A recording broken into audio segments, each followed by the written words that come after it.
नाशिकच्या Gangapur road Sarkarwada police ठाण्यापासून हाकेच्या अंतरावर एका युवकावर काही सराईत गुन्हेगारांनी सकाळी सकाळी कोयत्याने प्राणघातक हल्ला केल्याने शहरात एकच खळबळ उडाली आहे.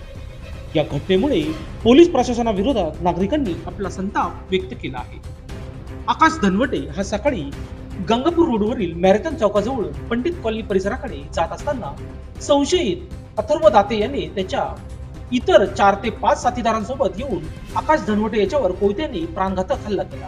अचानक झालेल्या हल्ल्याने आकाश गंभीर जखमी होऊन खाली पडताच संशयितांनी घटनास्थळावरून पळ काढला. घटनेची माहिती आकाशच्या कुटुंबियांना मिळताच त्यांनी आकाशला उपचारासाठी जिल्हा शासकीय रुग्णालयात दाखल केले. मात्र त्याची प्रकृती गंभीर असल्याने त्याला खासगी रुग्णालयात उपचारासाठी दाखल करण्यात आले.